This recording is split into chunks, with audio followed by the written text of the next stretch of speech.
Pretty sure you do, but I could. All right, let's find it.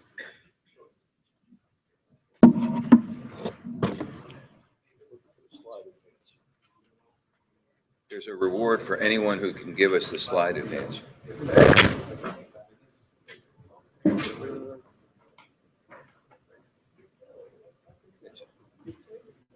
I thought I gave it back to you.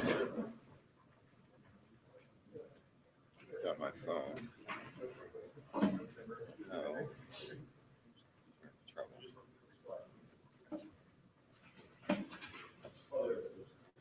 You got it? Yep.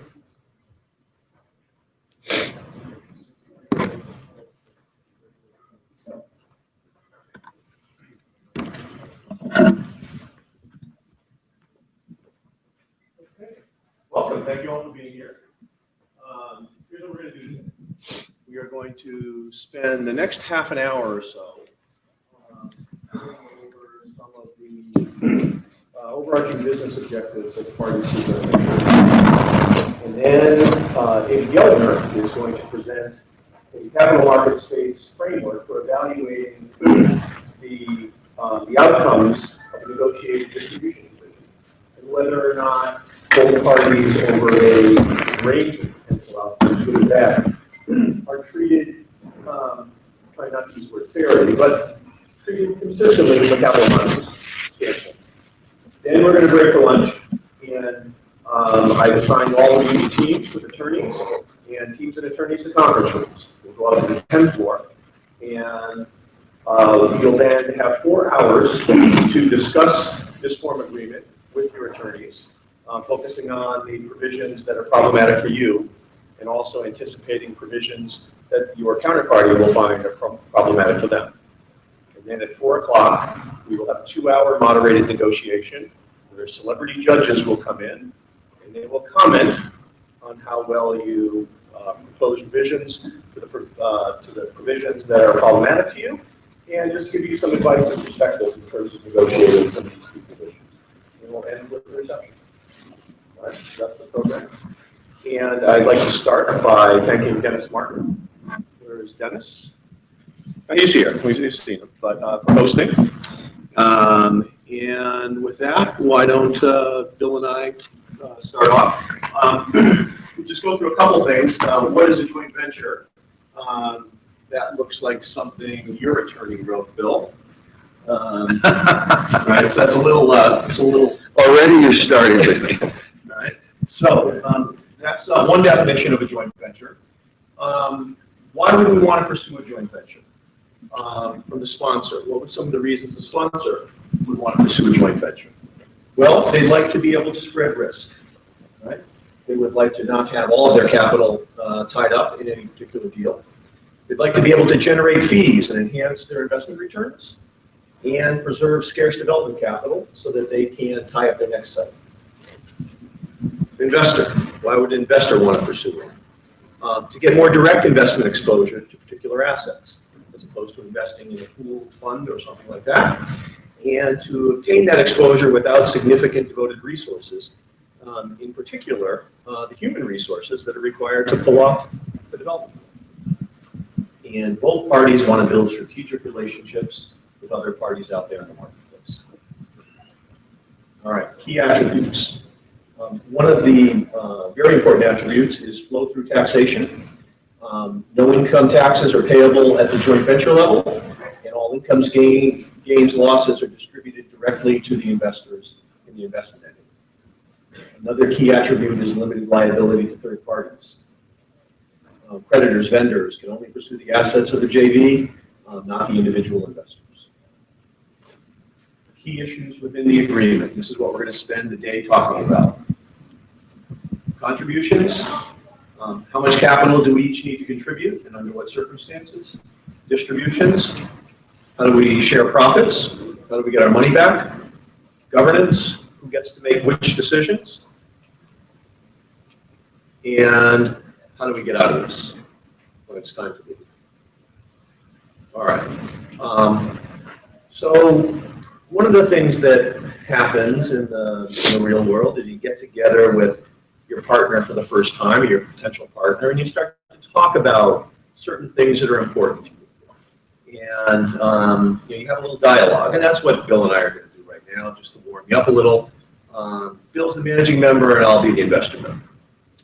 So, this is, as you guys know, it's a $104 million deal. We need about $42 million of equity capital, and my 10% share is $4.2 million. And my development fee for services to the venture is pretty slim at $2.8 million.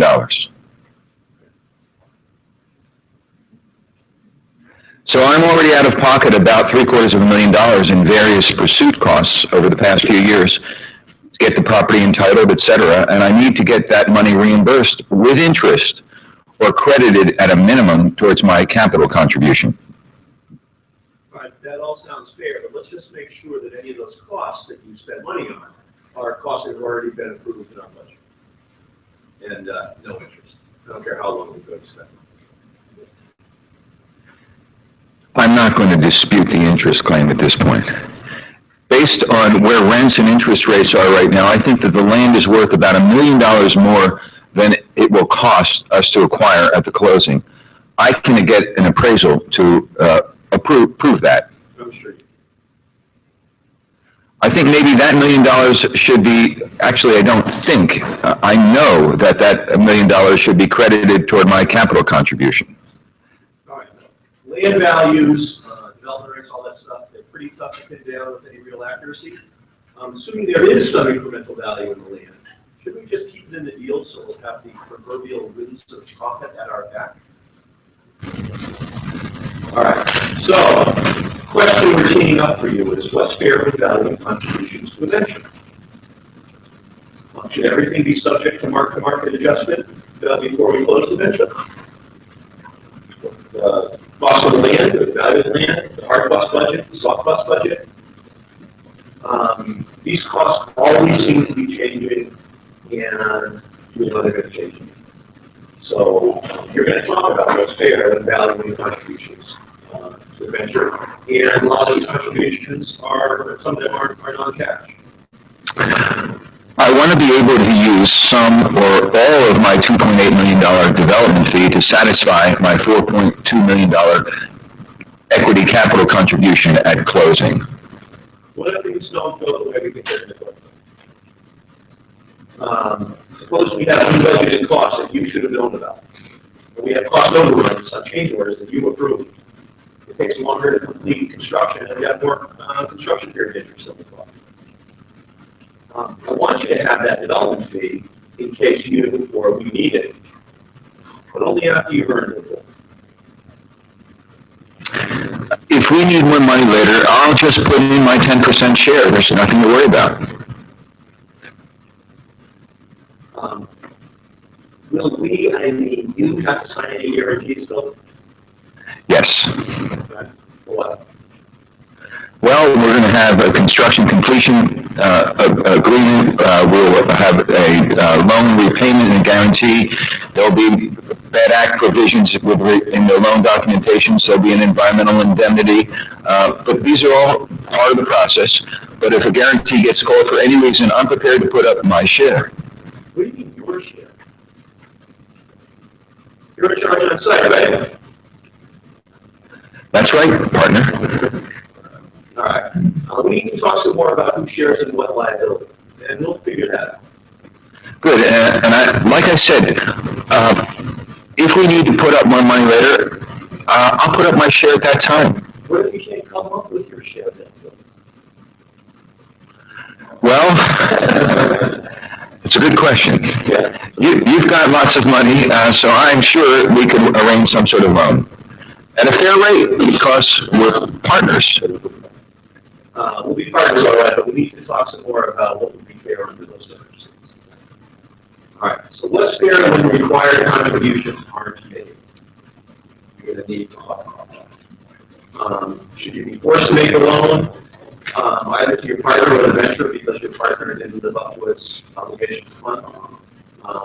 And if you don't make the loan, right, I'm the money partner, let's say, and I don't make the loan, what happens then?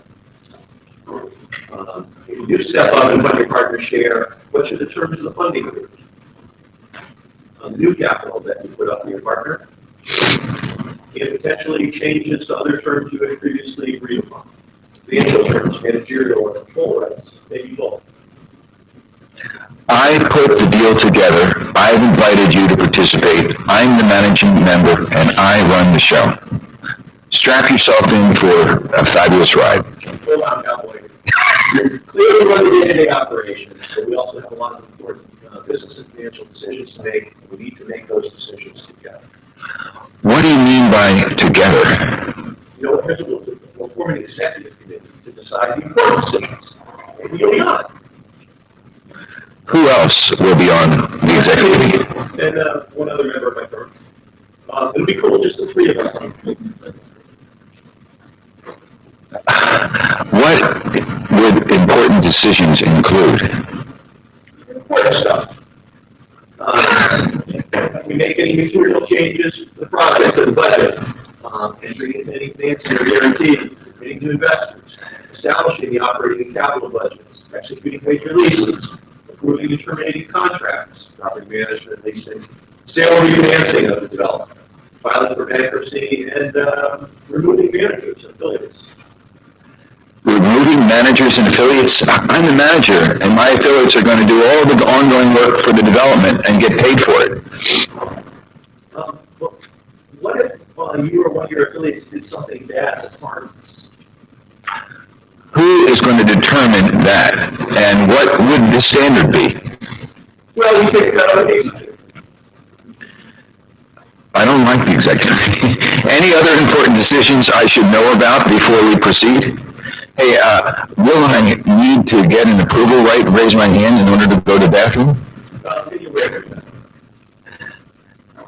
How will the voting work on this executive committee? And what if we disagree? Majority rules. Pretty simple to count to three here. What duties do we have to each other? When we Delaware LLC, so we can negotiate those. You're the one with all the money and all the lawyers. Great. All right. So what's fair when it comes to decision making and control? You're going to need to talk about that. Is the term managing member really just a misnomer? Should it be, given the magnitude of the investor member's investment? Where do we draw the line on what's a major or important decision that requires the investor member's consent or approval? And what are fair and practical dispute resolution mechanisms when disputes over important stuff occurs? At some point, I may want or I may need to transfer my interest in the venture or assign some or all of my promote. Hold up. We're giving you a promoted profits interest to keep you focused on maximizing decisions, making decisions to maximize returns to this venture. We can't afford to have your financial incentives diminished or your attention further. We're investing in you, not just the project. Thanks, I think. So we need to have approval rights over any transfer of your interests. Same goes for me, right, with regard to your transfer. Well, in a financial institution, we're really not set up to handle restrictions like that. Also, anyone we transfer our interest to would be well capitalized. You don't really have to worry. So in light of what we just talked about in terms of governance, I shouldn't worry about who my new money partner might be. Suppose you choose a competitor or enemy of mine. What would we try not? It's awfully considerate of you. Got it. That's the reason I don't want you to transfer your interest. I think we need to try harder to figure out how we can both monetize the value we're going to create through this venture. How about this? When I want to sell my interest in the venture, I'll let you make me an offer. We give you a price. What about the one buy your interest? You'll need to let me sell it then. I didn't get into this deal not to be able to get out of it. Okay, I understand. Maybe we just would sell the property. You know, but I've got long-term liabilities that you can fund with this asset, right? That's why I'm a money partner in this development JV. And I don't want it sold until I need it sold.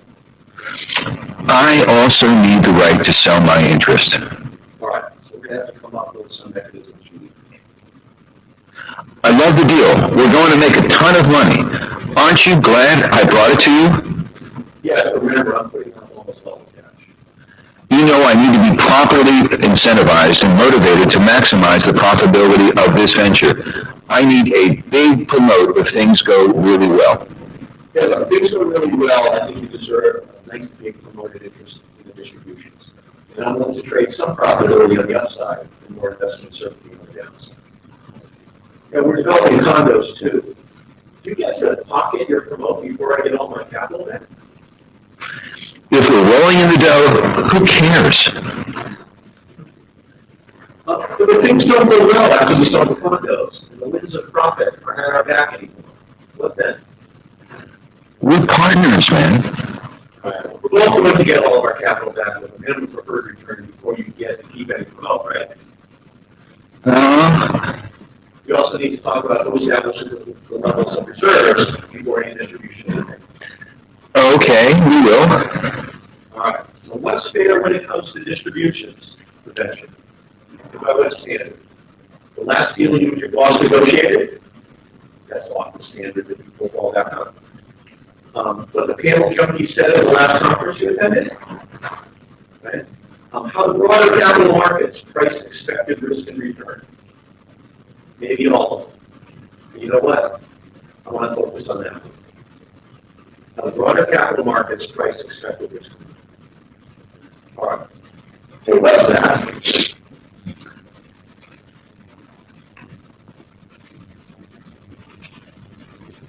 Oh, if you opened up that little spreadsheet we gave you, right, you might see that that is a very poorly constructed picture. But that's a picture of our projected unlevered cash flows from this venture.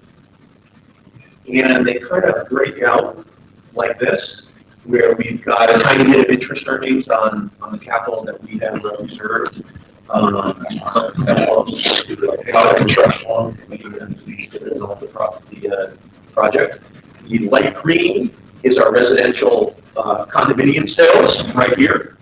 Here is our NOI from our office and retail component. And this is the sale of that office and retail component at the end of our sixth investment year. So we've got a total development cost of $104 million. We've got a total of $164 million of unlevered revenues in green, and we have an 11.2% unlevered IRR. All right. And what do you think about that? Mixed-use project, condos, office, retail. Any thoughts? Where we got this level of return is Dave Gelder and I, who talked to some people that we thought were smart. People like Chuck Bird from Bethel Kennedy. People like Rob Gifford from AIG Global Real Estate. Casey Wall, who was at Tishman's Fire for a long time, and before that, Tri-Tech and Equity Office. And Peter Spelios from Related Deal. And for something like this, they said a development like this, $100 million mixed-use project on in a city on either one of the coasts, something like an 11% or so, 11, 12% unlevered IRR. They thought was something that that's what they'd be looking for, right? They'd be willing to pull the trigger on. So that's where we got. That's how we constructed our assumptions here. And now we're going to go to our levered cash flows. All right, so this is a picture of our levered cash flows. And the way we get our levered cash flows, we start with our unlevered, and then we subtract out the debt service on the commercial portion of the condominium, of the retail and the office. And we pay off the outstanding debt on the office and retail when we sell it at the end of year 6. And then we pay off our debt service on the construction loan for the condos. And when we take all that black out of there, we are left with levered cash flows. Right? It's a picture of our levered cash flows. And I'm having a little problem. And so we've got a $42 billion plus or minus equity investment. Our levered cash flows are $90 million. And our levered IRR is 18%. Right? So that's the sort of pictures of the underlying deal. So here are levered cash flows. And what's that picture? All right. That's a picture of our levered cash flows being distributed, right, pro rata pari passu, to the members with no promoted interest. It's an 18% levered IRR, and 10% of the cash flows go to the manager, and 10% go to the investor. What do you think about that? Managers, you like that deal? I won't do it. You won't do it, all right. What's that a picture of? Well, if you didn't like the first one, well, you're going to hate that one, right? Here is the picture of an 18% IRR preferred return to the money partner, and only thereafter will you get anything. Right? No, you're not going to like that. No, I don't like that. And this is the picture. We're getting better. All right, in the form agreement, right? Where we actually had in the distribution provision an opportunity for the managing member to earn a promote on the condos and also on the commercial promote.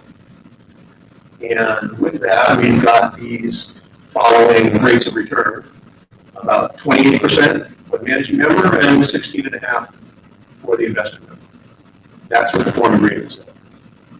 Right.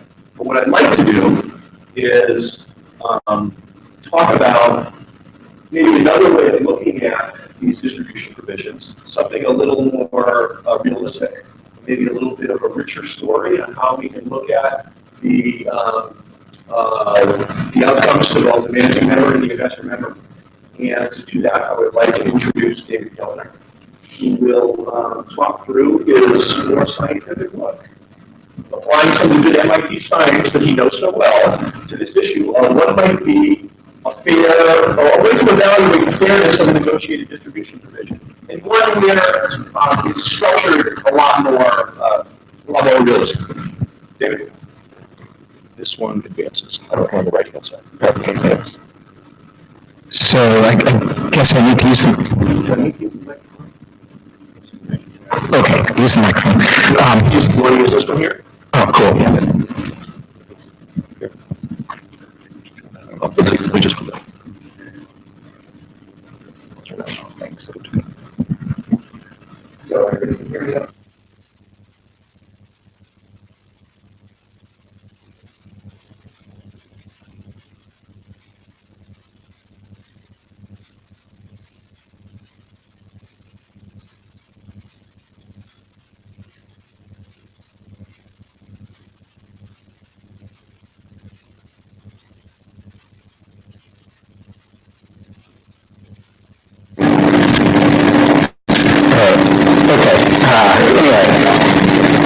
Yeah, beautiful city, not quite on the cutting edge of management of footballs in the NFL, but we guys will get there. Yeah, the word scientific is in quotes here, but the big picture of what we're trying to do here is it's partly to stimulate thought. And it's probably because we do think this is a good idea. There's some real substance here that can help things out. And if I can step back a minute, try to put this in a little bit of context and big picture. Real estate investment is a very old business. It's been going on for not decades, probably centuries, right? And it's a wonderful business, and it's always been a very rich, more ways than one, and involved business. And so over the generations, it has developed, as any business does, normal methods of operation, right? Normal sort of conventions and procedures and practices.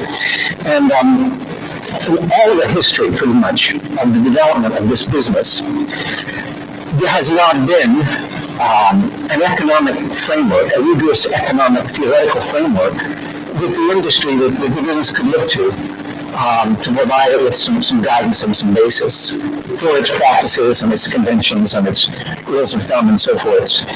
And also there's not been data. There's not been much solid empirical evidence you could combine with a rigorous economic framework and really do this thing more, quote unquote, scientifically.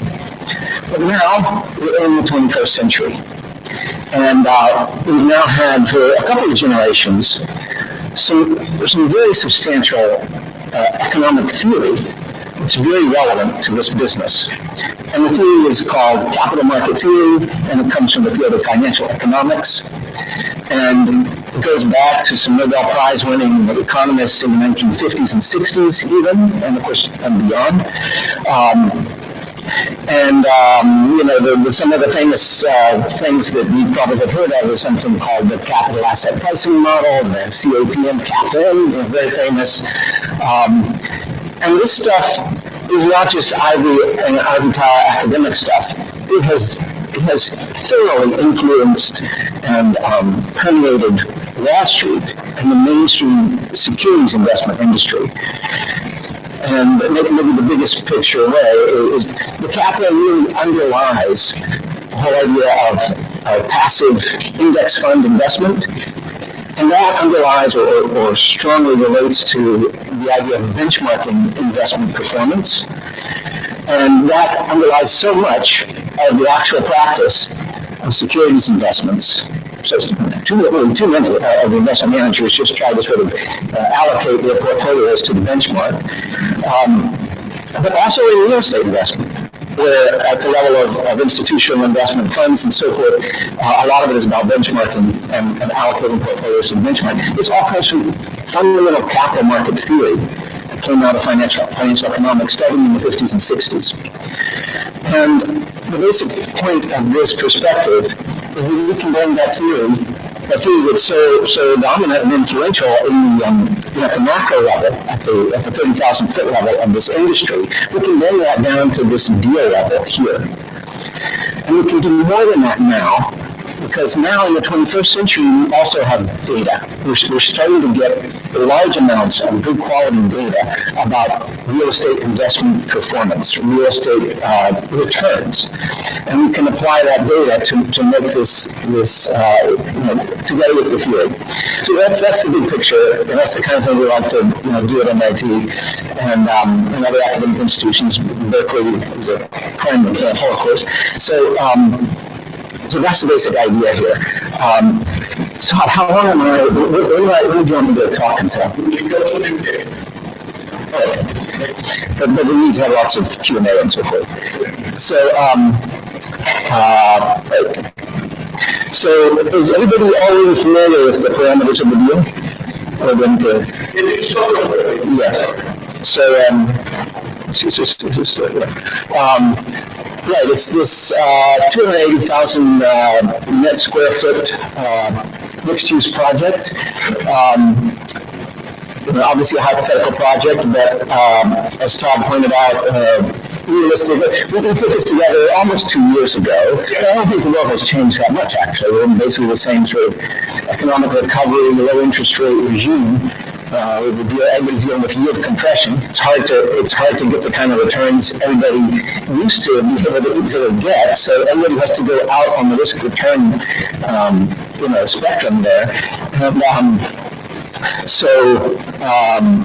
$104 million project, $62 million will be borrowed. So the equity joint venture, that's the entity we're concerned with, is putting in $42 million. And we penciled in these projected outcomes, costs, and sales, rents, going out cap rate of 7%, looking at we're going to do the analysis over a 6-year horizon. So it's it's a bit of a blended, it's basically a development project, but there's some degree of actual, stabilized investment in here, actually, with a 6-year horizon. And so this is the basic nature of the project, and these projections, and Todd gave me some pictures.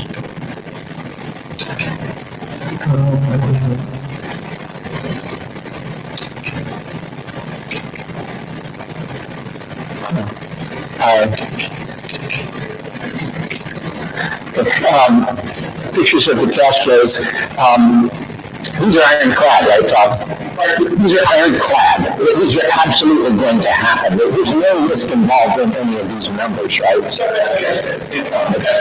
Okay. So, first basic point.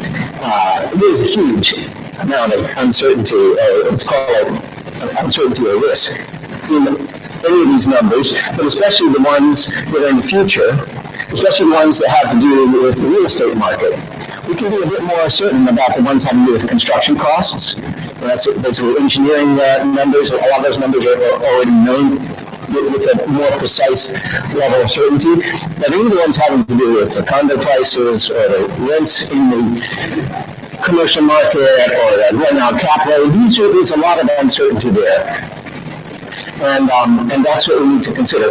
And I think that people that are involved in doing these deals, and especially maybe, Kevin might argue with me on this, but especially maybe the managing partner, the developer partner, they sometimes tend to look at this through rose-tinted glasses, or they tend to be optimistic people, right? Which is good. That's what they should be. That's why they're in that business. If you're not an optimistic person, you're not going to be a real estate developer, I don't think.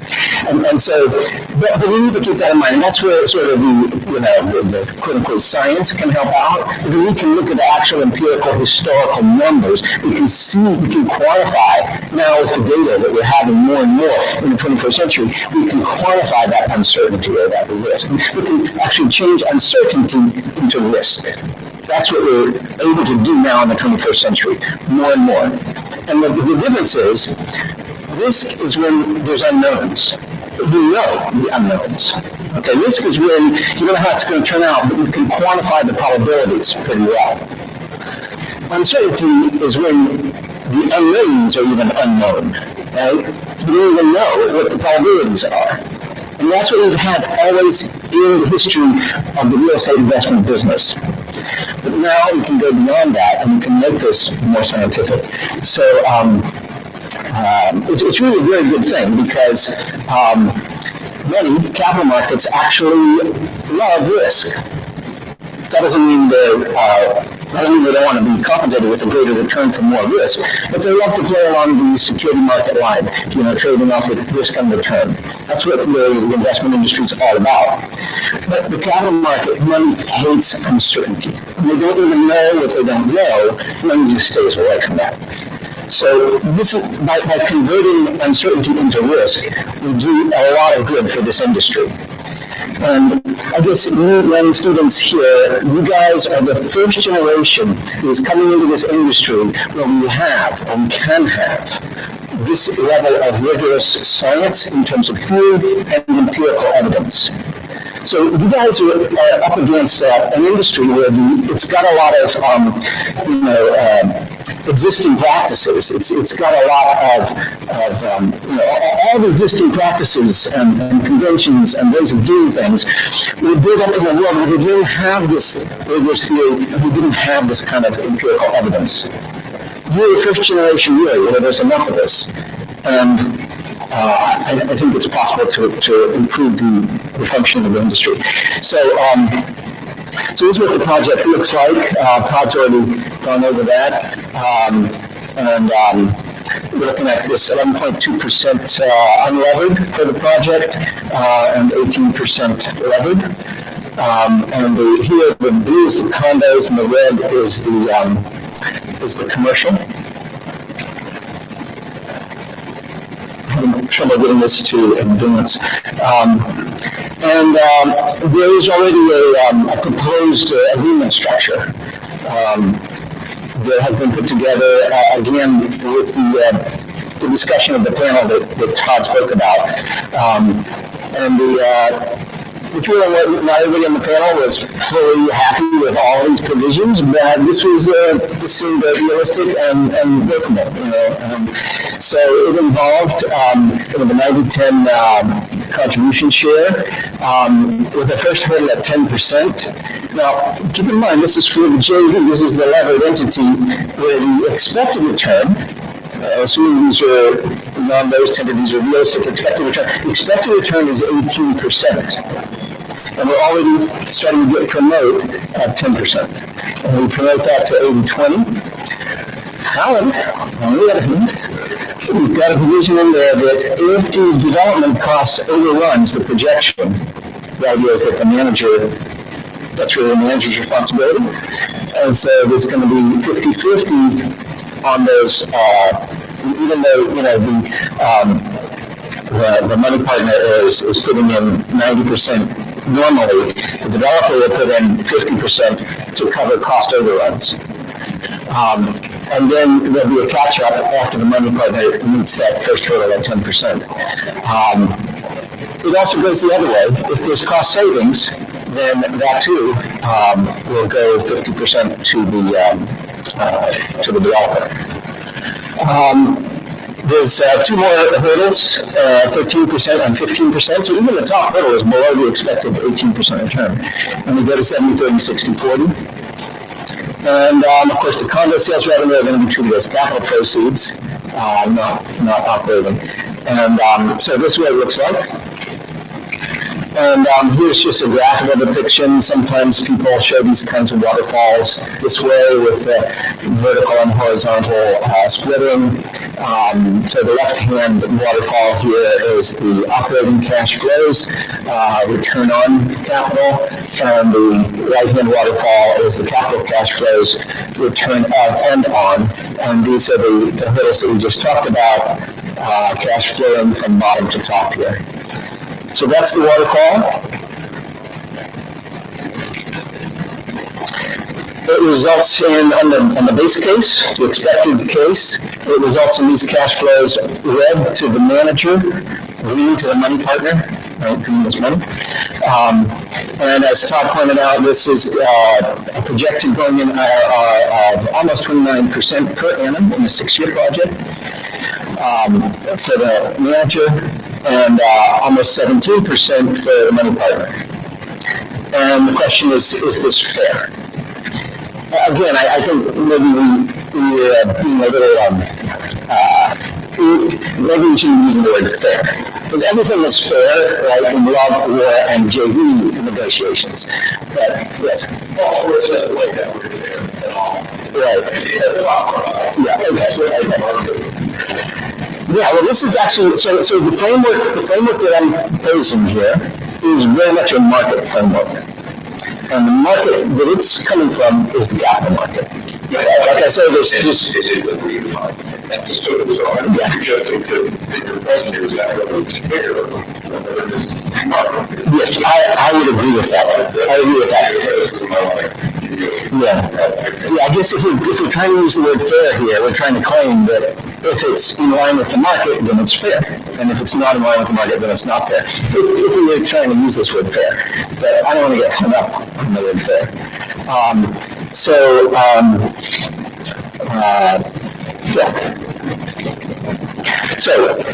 speaking of markets, as I said, we've got this rigorous economic theory that this is coming from that we can use.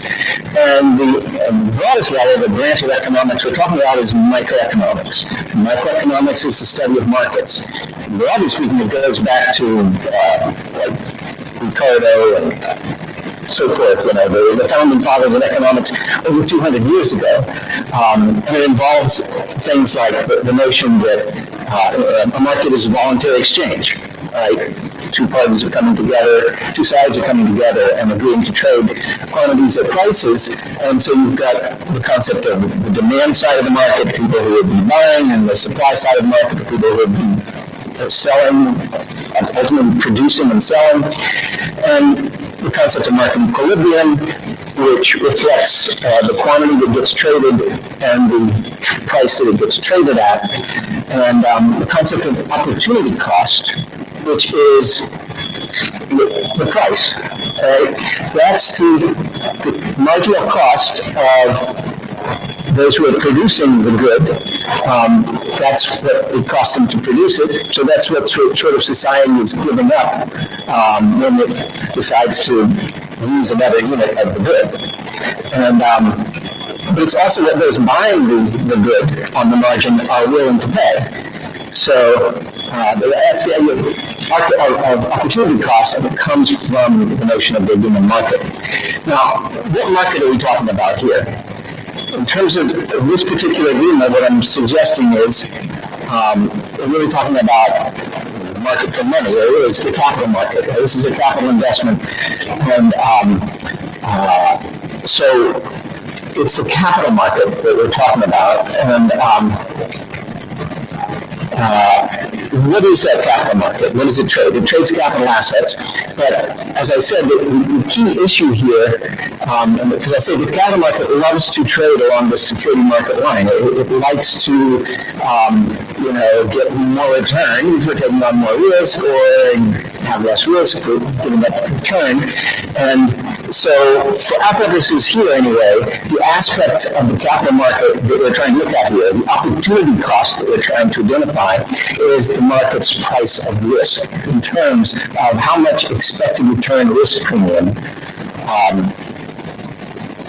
should each party get in this deal.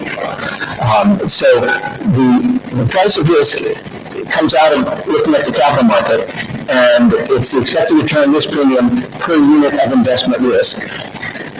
How do you define investment risk? That's tricky. But at least at the broad level, or a general level, it's however the capital market perceives and cares about such risk, because it's however the capital market prices risk in the assets that are traded. So the price of risk that we observe in this market, the expected return risk premium per unit of investment risk, is reflecting how the assets are priced, which reflects the equilibrium between supply and demand in this market, the capital market. And investors, particularly entities like the money partner here, can move their money around in this capital market. They can, move it between this investment or another investment, or they can move it between real estate and equities or stocks or bonds and so forth. So this really reflects an opportunity cost of capital, in that it's what we're giving up in order to do this project in terms of what we could otherwise earn on an investment of similar risk. So that's the basic idea. And here's the classical picture that any of my students get so sick of seeing this picture that I draw on the blackboard after every class. Horizontal axis is risk. However, the capital market perceives and cares about risk, because however it's priced in the assets, and this is the expected return. And so this is this line here, the security market line, the SML, reflects that opportunity cost of risk in the capital markets. So, for example, the essence here is that for assets to be priced, or for investments to be priced such that their returns are consistent with the market, such that they're providing the same expected return risk premium per unit of risk. So the ratio of the risk premium, that ratio has to be the same as the ratio of the amount of risk. That's the criterion that says that we're on this line.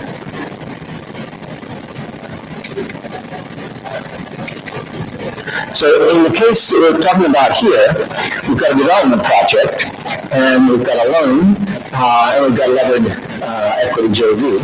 So the development project has a certain amount of risk, and we don't need to quantify it in an absolute sense, so we can define it as 1 unit of risk for all we care about. We could use it as a numeraire or something. We know that the debt, the mini-perm loan, has less risk than that, because that party has a guaranteed contractual return, and if they don't, then they have priority to get that return, and if they don't get it, they can take the project, and so forth. So the debt has less risk than the underlying project, the unlevered project. And we can presume that the debt market is very efficient. There's a lot of competition, and we can presume that this joint venture has or would negotiate, competitively to get a good deal on the loan. So the loan will be priced, but on the other hand, lenders are not going to give anything away, right? So the loan is going to be priced, quote unquote, fairly. In other words, the loan is going to be priced on the security market line.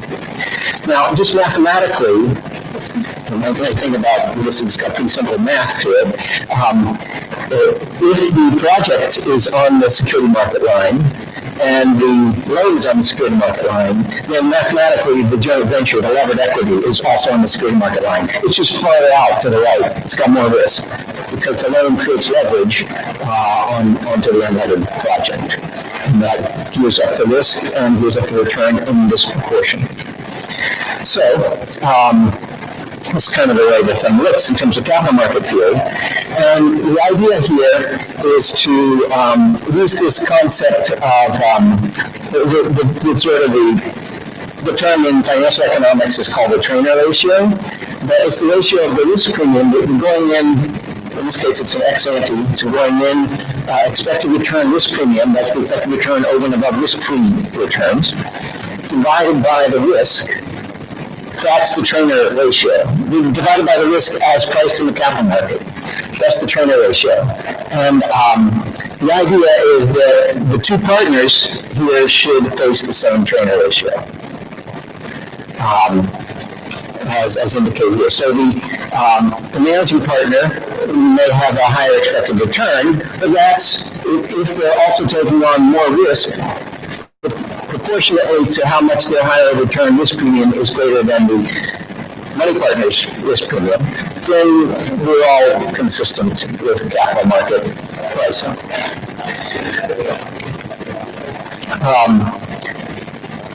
Assuming that the project is on the security market line, then if one of the parties has a higher Trainer ratio than the other party, then the party with the higher Trainer ratio is actually getting greater risk premium than is warranted by the pricing in the capital market. So they're getting greater than the market price of risk as their expected return risk premium, and the other party just the opposite. They're in this sense not getting a quote-unquote fair deal because they are not getting as much risk premium per unit of risk as they could get by going to the capital market and investing in other assets. That's the idea of opportunity cost. You do have that opportunity. The capital market is out there, and you can invest and expect to get risk premium per unit of risk that is the ratio, that is the slope of this security market line. So if you're not getting that from this project, then why would you invest in this project if you're a money partner? All right, so that's the basic idea here in terms of the theoretical framework. So how are we going to implement this, put it into practice quantitatively in a specific deal like this? Well, first of all, there's no perfect way to do this, but we can do it at a useful level. And the simplest and first way to do it is just a simple scenario analysis, which I know already happens a lot. People out there do look at scenarios. They think about crash testing the deal and what happens if such and such happens and so forth. So this is not going too far beyond current practice. And the simplest kind of scenario analysis for purposes of implementing this framework is binomial, where you just, in addition to the base case that we started out with, what everybody always does, you'll have an optimistic scenario and a pessimistic scenario. So on each side of the base case. So in this case, in general, to make this consistent with what we know about real estate risk and return, and risk and return in general in capital markets, we can define this scenario analysis using some of that knowledge now. And in particular, one way to do it is to, first of all, if you look at the unlevered project level, go back to the unlevered project, define your optimistic and pessimistic scenarios so that they provide a going-in IRR that's symmetrically above and below that base case expectation. Assuming the base case expectation is indeed realistic, it's unbiased. Subjectively, I like to think about, mostly because it's just round numbers and maybe people can have a bit of an intuition about it, about a 10% rule. The optimistic outcome is about a 10% chance that things could be that good or better. And on the other side, there's about a 10% chance on the pessimistic side things could be that bad or worse. And based on experience, and we can quantify this with data now, but even without that data, people that have been in the business for a while, they have some sense to try to take off the rose-tinted glasses and about what that might be.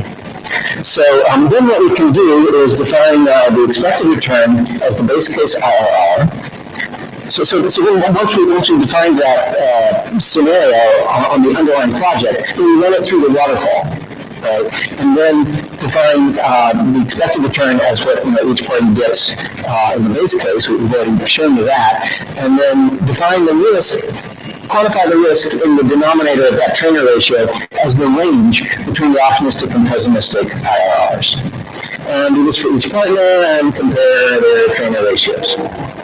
Right? So that's how we can implement this thing, the simplest way to implement it.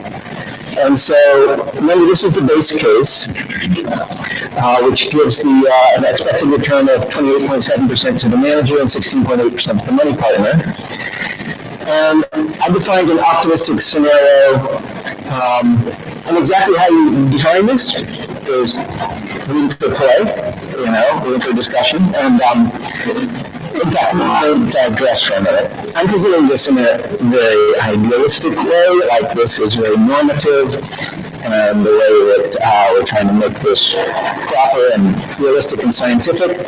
There's a dark side of the force that can come into play here, because you can manipulate these numbers. You can, when you get into the details of how you define the scenarios and so forth, you can come up with results that bolster your side of the argument within this framework. So it's going to look like it's all very scientific and rigorous, but it's bolstering your side of the deal. One reason why we should pay attention to this, because if you don't do that, maybe the opposite party will be doing that, and so we go back to the tried and true American process of adversarial, giving the answer by the adversarial approach. But I'm trying to just be neutral here, and I made very simple, straightforward definitions of these scenarios. And by the way, I think that's a good rule of thumb. Keep it simple. And so I just defined 25% higher initial revenue projections and 2% per year faster growth trend in those revenues. That's the optimistic scenario. Pessimistic scenario, 25% lower initial revenue. Well, just the opposite, but we also throw in a little bit of a 5% development cost overrun in the pessimistic scenario. And these scenarios result in projected IRRs near the 10th and 90th percentiles of the IRR outcome probability distribution at the unlevered project level, based on what we know about, I said we've got more and more data in the 21st century about the actual performance of real estate investments and the actual price dynamics of properties. And looking at that, we can have some knowledge about what those 10th and 90th percentiles are. And so these two scenarios are roughly corresponding to that. So this is what the pessimistic scenario would look like. When we push it through the waterfall, the manager, instead of getting that 28.7% or something IRR, they're getting a negative 1% IRR per annum for the 6 years. And the money partner, negative 0.4%. The unlevered project, which did have that 11.2% expected return, is instead getting a 2.6% IRR, unlevered. These guys are each doing worse than that because of the effect of the leverage. The loan gets paid back first. And so this is about 9 points, actually a little less than 9 points below the unlevered expectation of 11.2%. And the manager is doing a little worse than the money partner here because of that cost overrun business and 50-50 split there. On the other hand, optimistic scenario, just as much of a chance of this happening as the pessimistic. Instead of providing 11.2% return, the underlying project provides almost a 20% IRR, for 6 years, which is over 8 points above. It's actually exactly symmetric. These numbers here don't seem to be exactly quite right, but this optimistic pessimistic is exactly symmetrical. It doesn't need to be exactly, this is exact. And this gives the manager almost a 55% IRR, and the money partner is very happy with almost 28% IRR. So let's run these through the trainer ratio. The trainer ratio is the risk premium in the numerator divided by the risk in the denominator. So the risk premium in the numerator, we've got to subtract out the risk-free rate from the base case expectation. Recall that the base case expectation was 28.7% IRR for the money partner, 16.8% IRR for the 28.7% for the developer, 16.8% for the money partner. These days, interest rates are so low, and here's another place where you can use it as a fudge factor, because there's different ways you can define what effectively is the risk-free rate on a project like this, but I put it in at 1%. And so we take the 1% out of the numerator. The range is how we're defining the amount of risk in the denominator, the range between the optimistic and pessimistic outcome. Here for the developer, here for the money partner. And notice that what matters here, when we go down to comparing these ratios, so it's the comparison of the two ratios. We don't really care about the absolute level. For our purposes of just in this JV negotiation, we don't really care about the absolute numbers here. It's the comparison of the two. So it's really a ratio of ratios that we're focused on here, which is good because that makes this thing robust to the exact definition and quantification of the risk, because some of the aspects of what that quantification might be are going to cancel out when you just take the ratio. Yeah. Just going to ask for the denominator there. Is there a reason why you wouldn't use variance between base and So with a binomial distribution, this is effectively the same thing as the variance. We only have two outcomes, assuming they're equal probability outcomes. This is the same thing as the variance.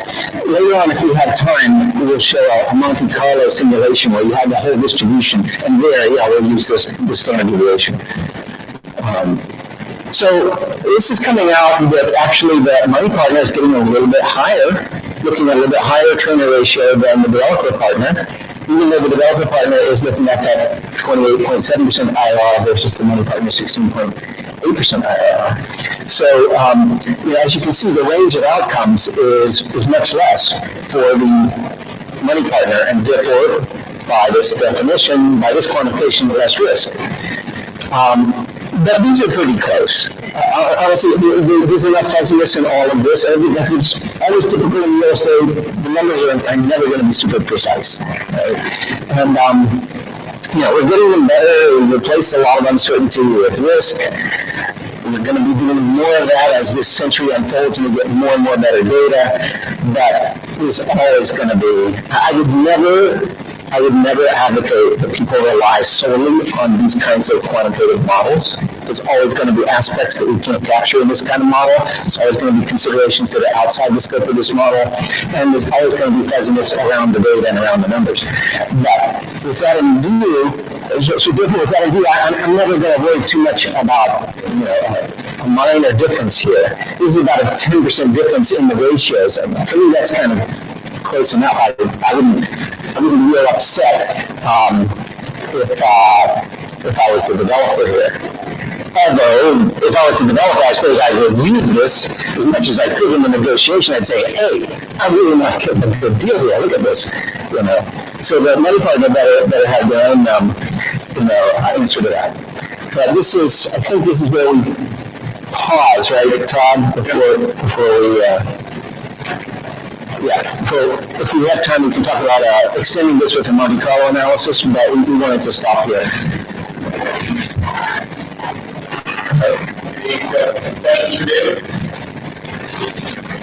Yes, please.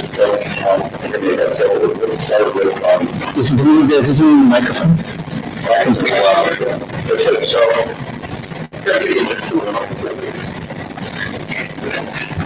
Okay, we're trying to record this.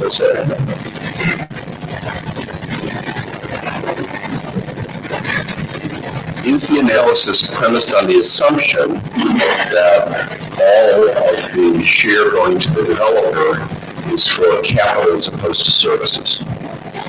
Yes, basically, this is a model coming out of investment theory and capital market theory. So this is about each party as investors, as if they're investors, and it's about financial investment. And how much capital was the developer putting in the joint venture? So the developer was putting in about 4.2 million, and the money partner was putting in 38 million. And what are the fees that the developer's getting in the deal? The developer fee was 2.8 million, and that's not included in this framework. That's over and above this framework. So the framework is premised on the assumption that the developers compensate, that there's an accurate allocation to the developer let me say it differently, that the developer is fully and fairly compensated for its services by the developer fee, and that the promote to the developer is related solely to the capital the developer puts in. Well, so I would just nuance that a little bit. The assumption is that, so this is apart from developer fees, this is treating the developer as an investor, and so the presumption would be that the developer fees are fully compensating the developer for services, but not overcompensating the developer for services. That's right. So the point I want to make about this is that in the real world, I don't think that comports with reality. I think that in the real world, developers view the promote as largely compensation for services, and therefore that undercuts a premise of the analysis. Well, I would also say, in terms of the promote, this is looking, I agree, this is looking at the promote purely from the perspective of the parties as investors. Clearly, in reality, the parties are not just purely investors. Well, one of them kind of is, but the developer is more than just that. And to the extent that the promote structure is in there as a management device, as a mechanism to promote the proper incentivization of a manager on whom the entire success for both parties of this project depends, I absolutely agree. That's an exogenous, that's a consideration that's important and is not part of this framework. Absolutely agree. So there are two elements of it. One, to the extent that the promote is to give the developer an incentive, and also to the extent that the promote is simply compensation, which is related to the incentive, but I think slightly different. But isn't the developer getting really compensated with the fees to negotiate for the services that provide? Well, I think the answer to that would be to look in the marketplace and see whether you can get sufficient comfort that you could get a third party who would provide those services at a market price. And in the absence of an understanding like that, how do you know? Don't we generally see that third parties will undercut the developer to negotiate with them?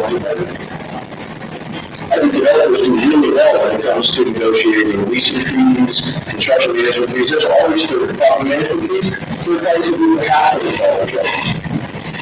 So I would say this, the compensation to the developers for the services they're providing to the venture, I would say we could use the assumption that they're fair, and that the promoted return structure is there to incentivize the developer to do what the developer said they would do, which is focus on this investment, make this profitable as possible. And along the way, the developer gets the development fee and leasing fees and mailing fees, and that's all part of the mix, right?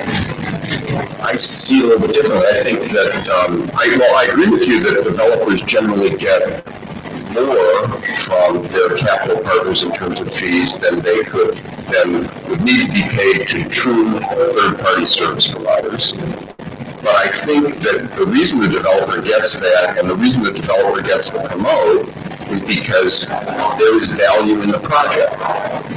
And what's really going on here is that the developer is shopping the capital market and taking bids on who's willing to provide the capital. And inherent in that is that there's a valuation of the development opportunity, which, as you guys pointed out in your introduction, is typically ignored. Right, I think that's a very good point. I mean, as we said, all's fair in love, war, and JV negotiations, and what comes out is it reflects the balance between supply and demand of money and development expertise. And development expertise these days is more scarce than money in the U.S. The third point is that development expertise is not part of your framework of analysis. And if the real negotiation is, or if the real basis of the JV negotiation is over the pricing of development expertise and the pricing of, I submit, it's also over the pricing of a development opportunity, because that's what the developer brings to the table. And if that's not taken into account in the framework of your analysis, then I should, when I said development expertise is scarce, what I should have said is good development opportunities are relatively scarcer than is money in the U.S. today. And that puts developers in more of they get more leverage in these negotiations. They're more in the catbird seat. And so they're able to derive terms that are relatively more favorable. But the bottom line from the money partner's perspective is the top of the market. Whatever be the justification, whatever be the negotiating leverage the developer has to be able to negotiate a higher trainer ratio than the money partner, if I'm the money partner, why should I invest in this project instead of going to the capital market where I can get the trainer ratio that's on this line? So, you raise I think, a great question, but I want to change the framework for a moment and introduce tax. And I'm not a tax lawyer, there probably are some tax people here. Let's assume this is a land transaction, not a condominium transaction. Condominium means you're going to be a dealer, means you're going to be paying ordinary income on the promote, et cetera, and on your service fees, et cetera. Let's assume it's a land transaction with the same splits.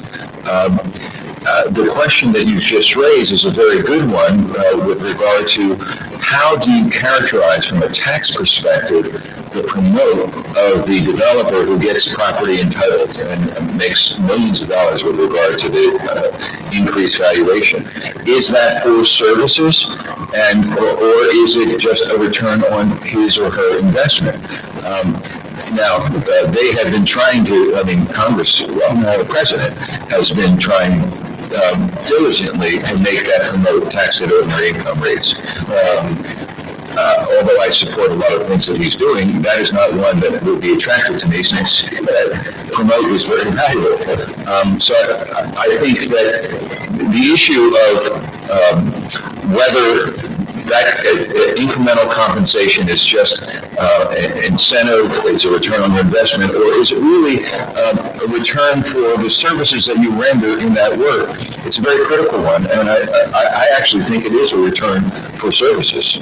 I think that the fees up front are part of that, but the major incentive for the work that you're doing to make this asset, be a condominium project, an office project, or a land project,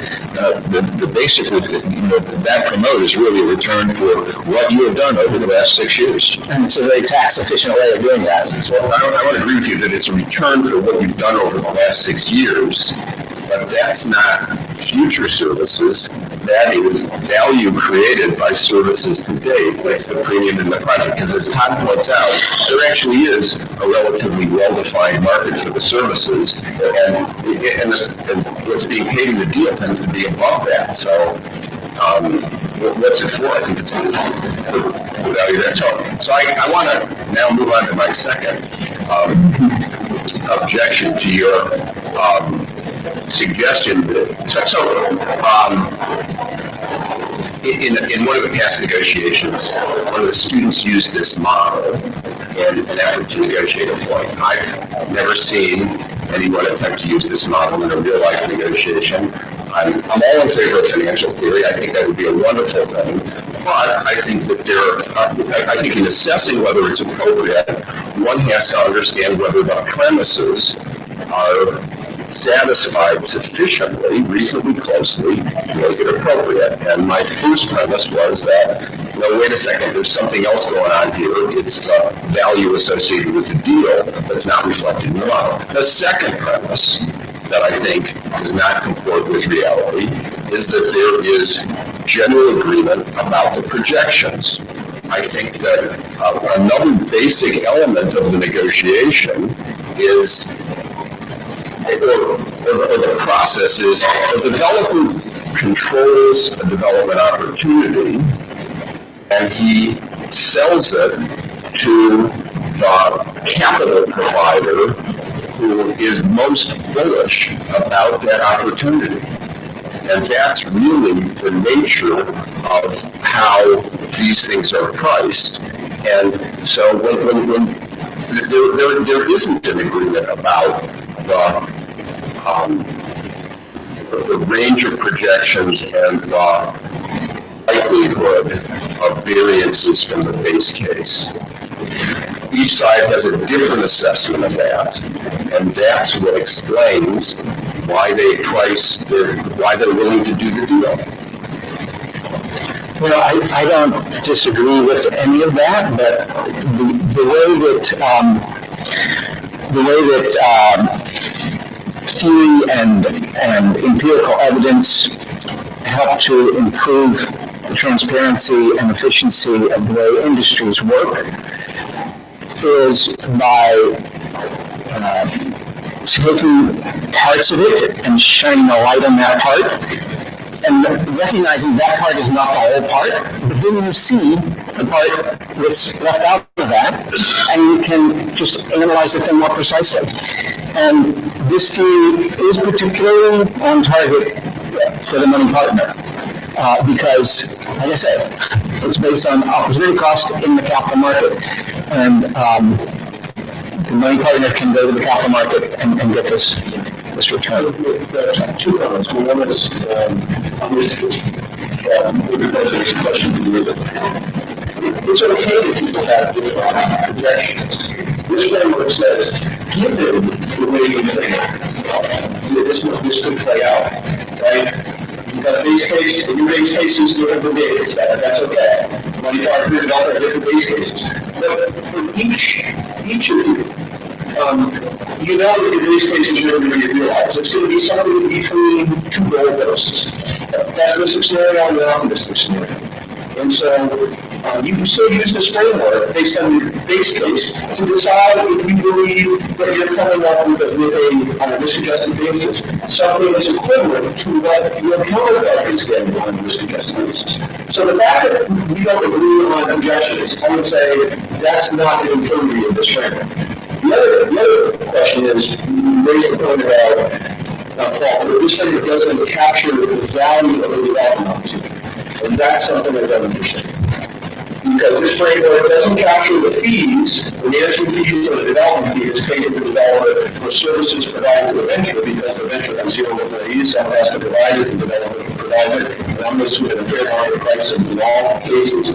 But the value of the development opportunity is the investment itself. And so I'm not sure that I understand, I might just be missing your point on that. The value of the development opportunity is changing. So I don't know how that's not, you're thinking about something that this doesn't pick up, I'm just trying to understand what that is. So I think the developer is getting credit for capital in the deal of its cost. That is extended to but the economic reality is generally that it is bringing additional value to the deal. Doesn't that additional value get reflected in the negotiated terms of the JV?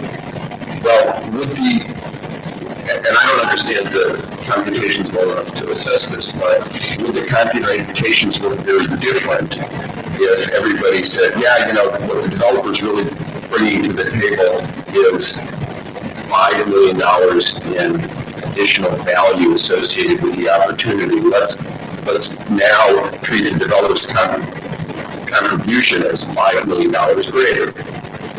I think that this framework can definitely accomplish that by marking up the value of what the on a market basis. 4.2 is the amount of cash the developer needs to put in order to have that money to build a project and build it.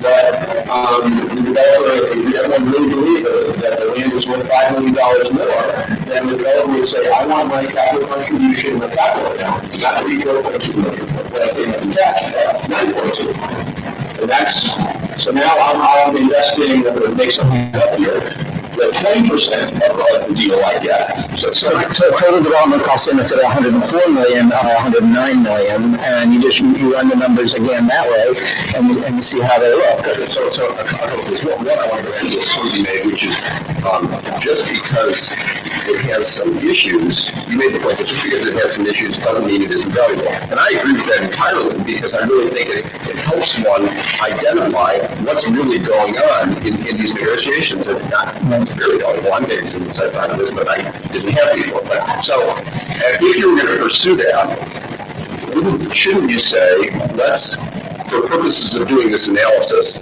this is the agreed returns. We've cut it. We've cut this deal based on agreed returns that treats the developer as having called a $2 million contribution, but the reality is that the contribution was $5. So let's do the analysis assuming that the contribution was $5, but he still gets the cash flows this way. How does that affect the analysis? So here's what we do on that part. We've got no need to raise $104 million to build a project, and we've actually got capital points in total of $109 million. Okay, so the actual that was on the lever, we need $42 million to do the deal. And what we're really saying is the equity value of this is $47 because the land's worth $5 million more than the contract price to purchase it. And so what we would really do is we would say, we are now going to, the $30 million that the money partners can put in will be matched up against 9.2 that the developer, and the developer will now have a 20% interest in the property. No, that's not what I suggested. I was saying just because this is the real deal that got caught was we're going to treat you like a $2 million contribution. We're going to define the ratio that way, the splits that way, and we're going to ignore this $5 million there. Because that's the deal with that. Yeah, actually, I have a thing that maybe it speaks to that. The scenario that you're talking about is that the JV is being priced such that the money partner can come in at a land cost that's actually below the actual land value, because that extra $5 million that we're talking about, in some sense, that's actually land value that the developer has created. And if that's the case, then what that means is actually the project as a whole, the JV, is actually above the security market line, right? Because if you put that land on auction and you auctioned it out, you get the $5 million extra for it. And that price would be a price reflecting the security market line. But instead, the developer, the JV, is actually able to buy the land at this discount. So they're getting the investment at a bargain, which means that it's above. The JV itself is above the security market line, which means that even if the developer's trader ratio is above the money partner's trader ratio, the money partner's trader ratio could still be equal or above the security market line. So it could still be a fair return for the money partner. That's the bottom line that matters for a money partner, right? If I'm going to be doing my due diligence as a money partner, I've got to make sure that I couldn't do better by going into the market and just getting a security market line return. I'm not sure. I didn't follow that closely enough to be able to do the calculations myself based on that, but I guess what I'm suggesting is if you're going to recommend this analysis to people, I think that a new component of the analysis is there additional land value? Do you really, even though you've negotiated not to pay for it, is it really there? And don't you need to modify your calculations to reflect? I think that's really important and really fundamental. And if it's there, we're making modify the calculations, which is the cash flows and the cash flows can be. If there's additional value there, and the developer is going to say, I need to get, I want that negotiation power. That's the premise of the deal. The premise of the deal is you agree for this. And so the negotiation, this is, no, that's engaging. But two new assumptions. One is there's $5 million of actually land value. No. The negotiation's done. Those two don't try. Of course they do. But in reality, they do all the time because the developer says that's okay. He's not recognizing that I can't do the deal because I've got to be below. That's all the time. Not this developer. Great issue, it's a great issue. I don't know that we're gonna be able to answer that right now, but that's very helpful. So we can think about it. I think you can use this framework to market things to market, but if you do use those two assumptions where there is real land value, additional land value, but no, we're not gonna allow it to get incorporated into the framework, then you have something that is a little bit out of balance. But I do think you could incorporate that into this framework if you relax the assumption that we eventually tackle the developer would just like roll over and say, yeah, that one I'm struggling with a little. It was $500,000, I won't struggle. $5 million, I can struggle. $100 million. It seems like that decision all could get worked out in the scenario that you're rolling at the beginning. Right. Let's say your own contributions to be marketing to market. And you did that's where your own wrestling. So you don't have this problem when you make the plan. Yeah, but this could be iterative. You can use this framework at various stages in the negotiation process, and look, this is a tool. It ends up it's a tool. It's one tool in a set of tools, and the one thing, sort of parting thing I would mention, particularly relating to this idea that one party comes with their set of projections, another party comes with their set of projections. Data. We've got data now. We've got hundreds of thousands of prices, real actual prices in the real world, and returns, and we see how these change over time, and we can quantify risk and return, not perfectly, but this is one thing that's getting way better and better each year, this century, and we don't want to not use that. That's a tremendous resource. So if party A says we think this is a projection, party B says we think this is a projection, or we can get some data that says, and then we can shed light on it that way. On that note, it is noon right now, but do you want to shed a little light quickly? Give them a little I'm fine with me. It's up to you guys. There's no one there. We can get in 10 minutes? Sure. All right. So let's go over now for 10 minutes and just give you some images of what you just talked about, and then we will adjourn to lunch. Okay. So this is kind of where we ended up doing our simple binomial scenario analysis. We want to get it fancier. There's something called Monte Carlo simulation, where we use statistical information, empirical data, to help us quantify the probability distributions that underlie what happens to prices in real estate markets. And that's what we're up against here, the uncertainty that we're facing in the future, both these partners,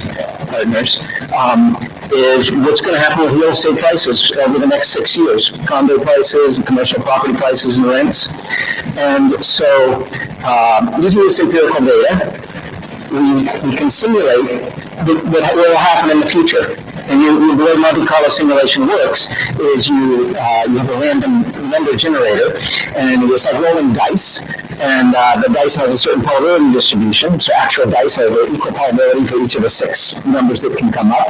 We're going to make a probability distribution that's going to reflect the actual kind of returns or price evolution that can happen with real estate that we see from the empirical evidence. And we're going to roll those dices with that distribution. And each roll, you can think it's called a trial. Each roll is like one future history that could happen over the next 6 years. And we roll it again, that's another future history that could happen. And we roll it, in this example here, I think I rolled the dice 2,000 times. And then we look at overall results over those 2,000 possible future histories that are governed by this underlying probability distribution that comes from the empirical evidence. And we see what is the impact on each partner's IRR, ex post realized IRR, in each of those futures. And we see the histogram or the distribution of that. So let me get a picture like this. So the horizontal axis is the actual ex post realized IRR, going from negative 74% per annum all up to 129% per annum. Zero is about right here. And this is the frequency distribution. So out of 2,000 future histories, this is the number of trials that came out with each particular IRR result. And the green distribution is the money partners, and the red is the developer partners.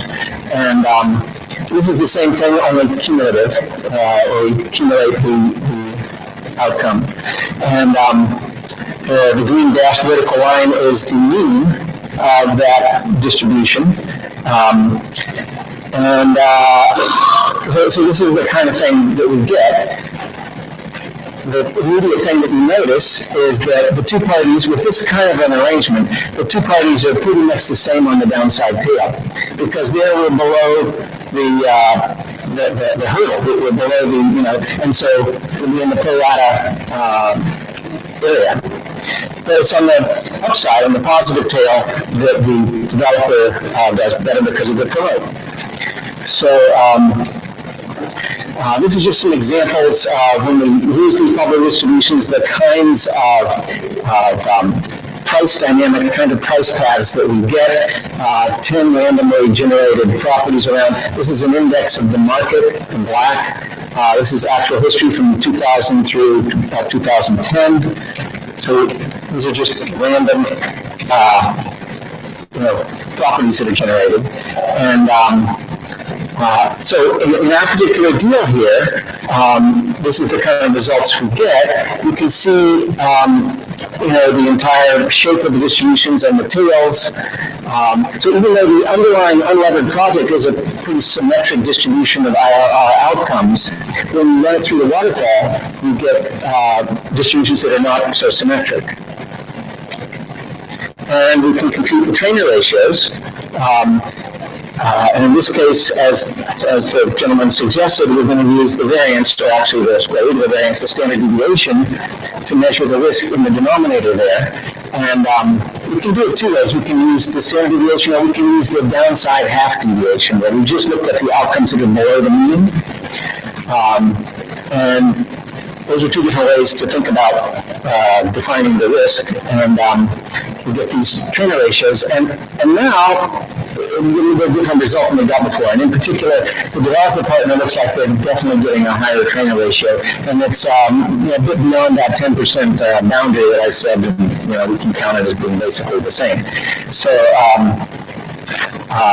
it looks like the developer partner is getting maybe a little bit excessive share of the profits here going in ex ante. So here we can explore different promote structures and different structures. So here, instead of having the promote start at 10%, I had the promote start at 18%, which is, remember, the ex ante expectation, and only one promote, and it just goes to 80-20. I still kept in the business about the 50-50 on the cost overruns.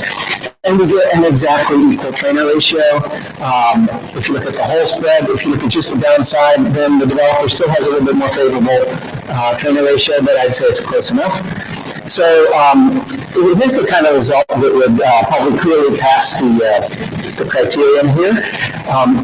Interestingly, this may be the kind of result in general that you get in environments where money's tight. Okay, where money is more scarce than development opportunities. For example, we've studied cases in India. India has tremendous development opportunities. Development opportunities all over the place. They don't have much capital. So the deal often comes out a lot more favorable in India for the capital partner, for the money partner. Going back to the point that, yes, this is how, it's a market, and it's however it comes out, and all's fair in level and JV negotiations.